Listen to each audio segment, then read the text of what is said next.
All right, Fresh Ghost Gaming fans, we have something really special tonight. It's a Tuesday. It's not our normal 40K Wednesdays. It's the weekend, or it's the week before Adepticon, so some of our guys are going to be taking off for that this week, so we wanted to get in a game beforehand. But we have something, like I said, really special lined up. We just finished the primary missions for Ora Recentes. If you haven't seen that, go check out the last bat rep we did, and the post on Facebook and our blog that I made about how I ran the campaign. But this is actually what we had set up as the special mission for week 5. If you've been following along, you'll know that the Supreme Imperial Commander, Lord Inquisitor Phineas, was captured at the end of week 4, and he's being held by the Eldar. So we decided to, as part of the special mission, to let the Blood Angels mount a rescue mission. So what we're going to see here today is both the Supreme Commanders from the Imperial and Xenos side playing out this mission. We have Jeremy, of course, with his Blood Angels, and then Will representing the Eldar forces for today. So we're going to take a look and see what the Eldar are defending their bunker with, and then see what Jeremy has brought for his rescue. All right, here's a shot of the table. We have the Fortress of Redemption in the middle. It's not actually going to be a Fortress of Redemption. It's just representing the bunker. But there are going to be 3 main parts. The center part is where we're going to have Inquisitor Phineas. He is locked into the tower, Rapunzel style. The Blood Angels are going to have to hold that tower in order to rescue him. We have a squad of Warwalkers. Real quick, Will, what do they have? The Warwalkers are... just Bright Lances. Bright Lances on both. We got the Avatar as the commander. We got a Wave Serpent here and here with Wraith Guard and Dire Avengers in them. We've got 2 squads of Guardians with weapon platforms and a squad of Rangers. Looks like a couple Warlocks in there as well. And that's about it. So that's what's going to be defending primarily for the Eldar. There is also a Crimson Hunter fighter in reserve. In this mission, one of the special rules I came up with was the Eldar could have all their stuff deployed, and then everything that came in from reserve comes on a random table edge. But nothing of the attacking force is deployed on the table. They all come on from reserves, just like a normal Planet Strike game. So it's kind of like hybrid Planet Strike and a regular mission. So let's see what Jeremy is going to try to rescue the Inquisitor with. Jeremy has been begging the entire length of the campaign to let him use Commander Dante, just so he could use his Sanguinary Guard wing. This is the unit you painted while you were deployed in Afghanistan, right? Correct. Yep. So there is a little bit of Afghani dirt on all of these models. We kept telling him he should just bottle it up and base it, and that would be really cool. But I don't think he did that. He went that far. But we have what, 3 squads of Sanguinary. 4 squads of Sanguinary Guard. A couple Sanguinary Priests, Dante, a Furioso Dread with the frag cannon and heavy flamer in a drop pod. It's going to be super nasty, but it's an ultra elite list, and he's going to see if he can't alpha strike his way to a victory here, and then try to get in and rescue the Inquisitor. Blood Angels have the first turn. Before we did that, Jeremy rolled for Red Thirst, and all but 1 squad actually rolled 1s. Which one was it? It's one of the squads with the priest, isn't it? 2. Squad 2 doesn't have it. So this squad is the only squad on the table that doesn't have Red Thirst. The Furioso deep struck in, and all the squads came in here. The squads opened up with the Plasma Pistols and the Infernus Pistols on the Wave Serpent. Managed to glance it to death. Actually, the third glance actually rolled a pen. Will rolled a 1 on the Serpent save and blew it up. And that exposed the Wraith Guard inside. One of them actually died to the explosion. And then the Dreadnought unloaded with the double frag cannon, heavy flamer on it, and just annihilated them. We've been talking about this Dreadnought for a while, and I've always thought it's a pretty good combination. I never knew why Blood Angel players never did this more. The frag cannon in a drop pod, and it works. So turn 1. The Blood Angels have first blood, but the most important thing is still grabbing the tower. So the Eldar are going to respond in the bottom of turn 1. Eldar turn 1. The Warwalkers came walking around the flank and then used Battle Focus to try to shoot at the drop pod, but unfortunately either missed or failed to pen it. The Guardians over on this side opened up on the closest squad of Sanguinary Guard and managed to kill 3 of them. Yeah, 3 of them with Blade Storms and the Bright Lance from the weapon platform. The Rangers tried to shoot at that same squad because they don't have, they're not fearless, and either whiffed on all the shooting or failed to wound anything. But the Avatar came trucking through the wall, dropped 2 melta shots with fast shot on the Furioso, ripped off the left arm, so that's the close combat arm, and then managed to get into assault as well. Did take an Overwatch wound from the frag cannon, but he managed to finish off the last hull point on that dreadnought, and now he's a sitting duck in front of all the Sanguinary Guard. The Wave Serpent put shots on that squad. Oh, that's right. Yep, the Wave Serpent over here shot just the Shuriken Cannon and Scatter Laser as well, and they made all their saves because they didn't get any of the Blade Storm hits. So we are going to move into the top of turn 2 and see if the Blood Angels get Dante and his last squad in, and then see if they're how far towards the tower they can push.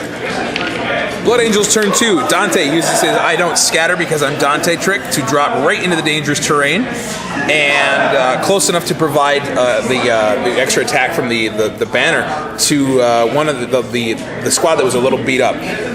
All the rest of them though shot at the Avatar, killed him with shooting, and that squad who had taken 3 casualties jumped up on here and was fighting off the Guardians. Guardians killed 1 more in combat, but thanks to the fact that they had 2, 3, 4, 5 attacks each or something crazy like that with a mastercrafted power weapon, they managed to kill 6 of the Guardians. And are the Guardians running, Will, or are they good? Oh, we didn't. Oh, go ahead and roll your leadership test. You lost by 5, so you need a 3. They're going to run away. So the Guardians are going to run away, and we'll see if they get caught by the Sanguinary Guard. Do it live. Nope, they're going to get free. So Guardians are going to run, and we'll try to rally in the beginning of the Eldar turn. And we're going to go there now.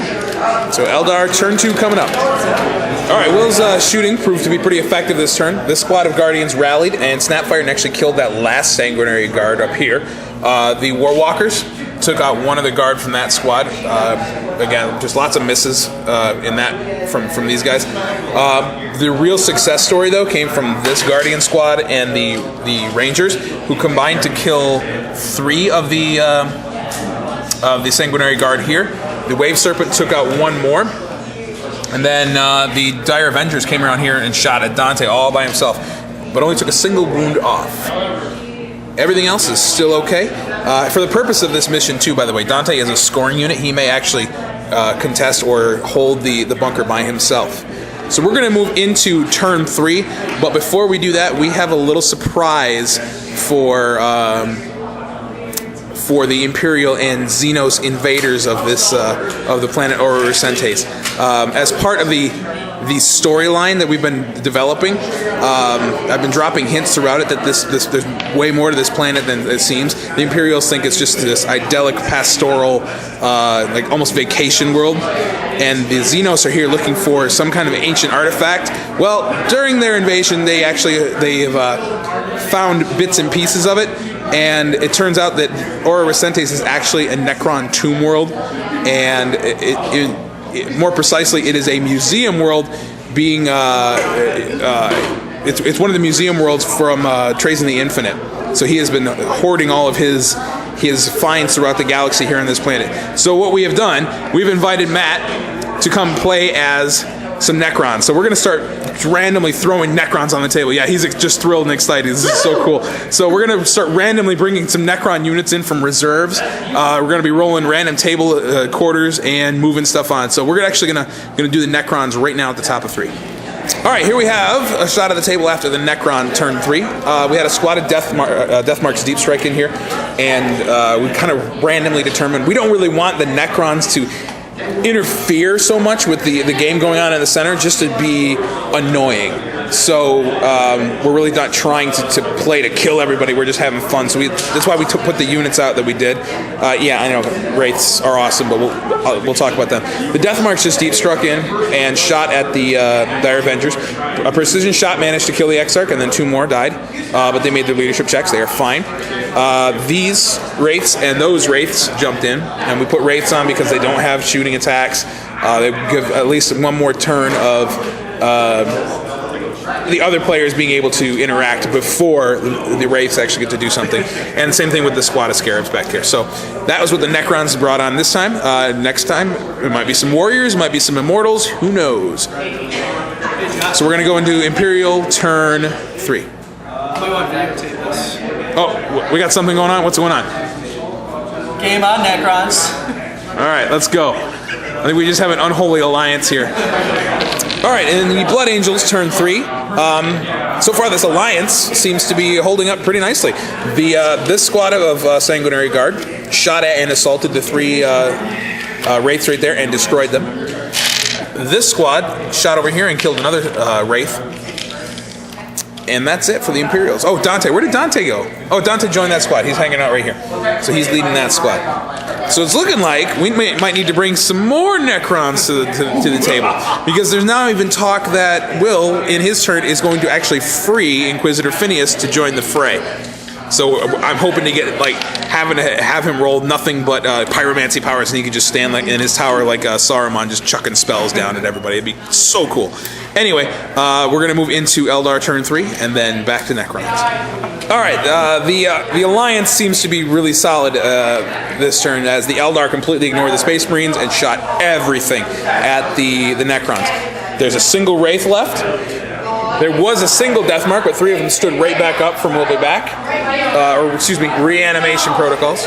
And the Scarabs were wiped out by that Wave Serpent all by itself. Strength 6 and Strength 7 shots that insta-killed those bases were pretty nasty. But yeah, that Wraith made a ton of saves and some good reanimation protocols. The Necrons are still alive, so we're going to go into turn 4 and we're going to get some more Necron reinforcements.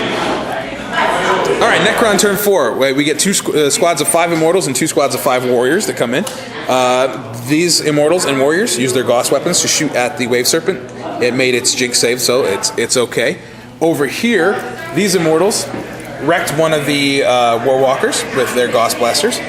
These Warriors dropped a couple wounds on the Sanguinary Guard, but the guy with the sword in the back failed his save, but made his feel no pain, so they're good.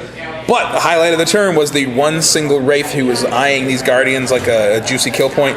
Came in there and Will promptly rolled a 6 for the Snapfire on the Bright Lance, followed by another 6 to wound, and then Matt rolls a 1 for his save. So he sniped out the last Wraith with a brilliant Bright Lance shot. So we're going to move into Space Marines turn 4, and apparently Inquisitor Phineas is going to be joining the party. He has no war gear, but he is a level 3 Psyker at this point, and we are allowing him to use Pyromancy and Divination, although he didn't roll very well for his powers. He did get Fiery Form, so he can give himself an invulnerable save, and he has Spontaneous Combustion and Prescience. So he's gonna be hurling flames from that tower, just like we thought he would. Space Marine turn 4. All right, Blood Angels turn 4. This was hilarious. This Sanguinary Guard squad shot at and destroyed the Warriors, no problem. Dante and his boys shot at the Death Marks, dropped 2 of them, 1 stood right back up, and then failed their charge. All that's pretty much what we expect. However, Phineas, according to Will, he wanted to apologize first off for waterboarding Inquisitor Phineas, because psychically waterboarding him, because he rolled an 11, 11, and 10 for his first 3 psychic rolls. The only power he got off was Prescience on the Sanguinary Guard. He failed everything else, so he's still just chilling in the tower going, I can't remember how to cast anything. So we'll see if next time he comes around he can, but Eldar gets to go, and then we're going to move into turn 5. So Eldar turn 4. All right, Eldar turn 4. The Warwalker dropped 1 of the Immortals with a Bright Lance, and another one was dropped by that squad of Guardians, but they both stood right back up thanks to reanimation protocols. Over here, this Wave Serpent and the Flyer finally decided to make an appearance, and the Scouts finished off that squad of Immortals. The Warriors over here were shot at by the Wave Serpent, and 2 of them were dropped. And that's it. So we're going to move into Necron turn 5, and they're going to get some more substantial reinforcements this turn. Necron turn 5 sees them get 2 Annihilation Barges, 1 Doom Scythe, and Trazen the Infinite himself on his little Annihilation Barge, or Catacomb Command Barge, whatever it's called. You notice the Flyer is no longer here. That's because that Annihilation Barge likes to roll 6s when it snap fires, and it hit it 6 times, because Tesla's ridiculous. It blew up. This one over here shot at Dante's squad, and I don't believe they killed anything. The Death Marks, I think, killed one. Over here, though, the Doom Scythe dropped its Death Ray. You should have seen Matt giggling when we were just talking about the rules for the Death Ray. I'm like, I brought him over. I said, let me show you how to shoot the Death Ray. And he says, I've been waiting for someone to say that to me my entire life. So he killed 5 of the Sanguinary Guard with the Death Ray, and the Priest was killed by the Tesla Cannon. The Immortals over here finished off that last Warwalker. And that's it. So Necrons have all their stuff brought in, and we're going to go to Space Marines, or Blood Angels, turn 5. All right, Blood Angels did not have a whole lot to do this turn, but they made it count. First of all, we'll start with Phineas. Phineas cast Spontaneous Combustion on the Death Marks and killed 2 of them. And then the Stormbolter from the drop pod finished off the 3rd, so the Death Marks are gone. And then Dante and his buddy with fusion pistols blew up the Annihilation Barge here, and the other guy with the pistol next to Dante died in the explosion. And that's going to be it for Blood Angels. Eldar coming up next. Eldar turn 5 was largely uneventful. Both Bright Lances and the Singing Spear completely whiffed on the command barge. Over here, the snipers dropped one of the warriors, but it got back up with reanimation protocols. The Wave Serpent over here, though, came around the corner and had a little bit more success against the Doom Scythe.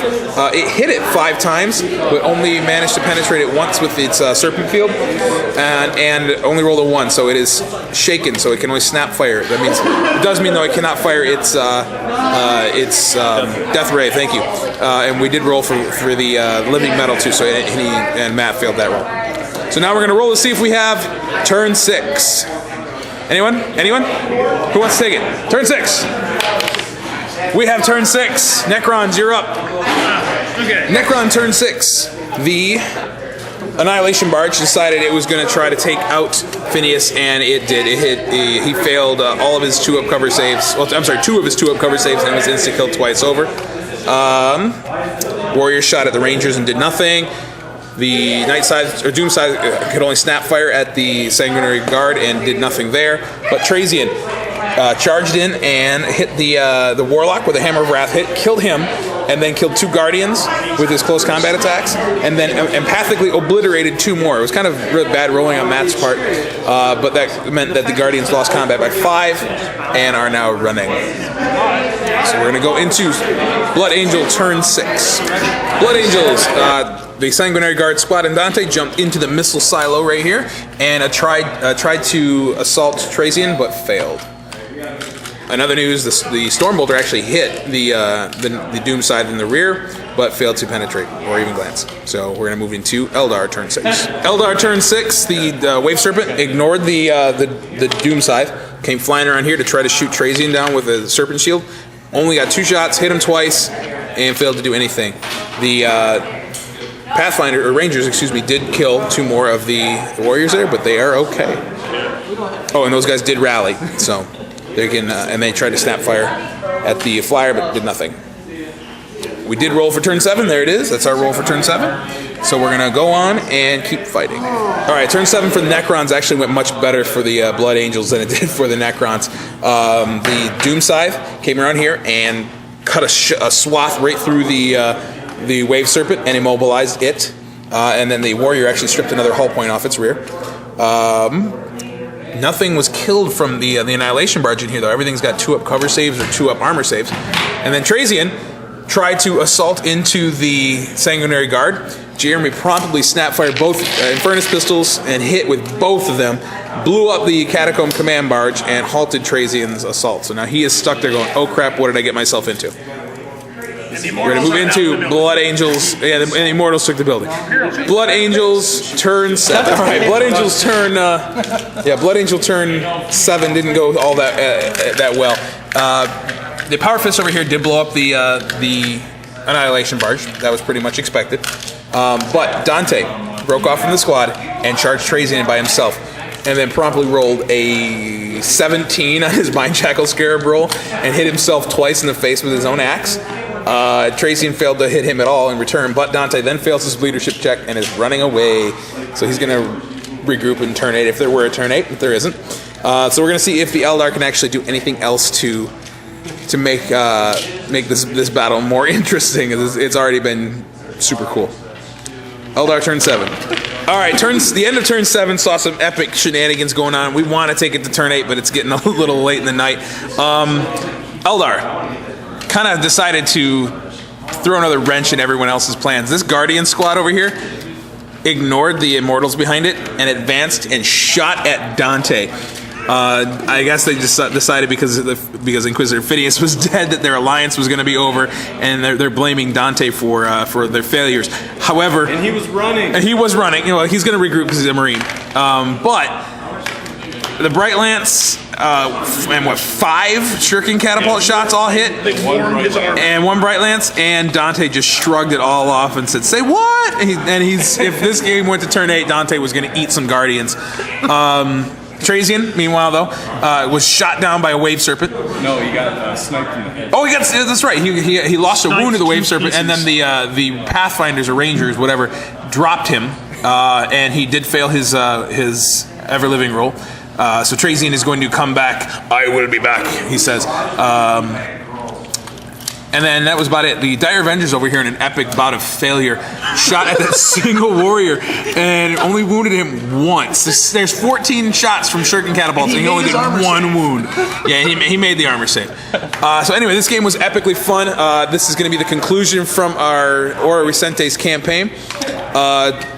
This is going to nicely set up the chaos that will follow in Chapter 2 sometime later this summer. We're hoping to see at least 3 different factions. We want to see Necrons trying to kick everyone off their planet. Get out of my backyard, you whippersnappers. I think Necrons are the crotchety old men in the 40k universe.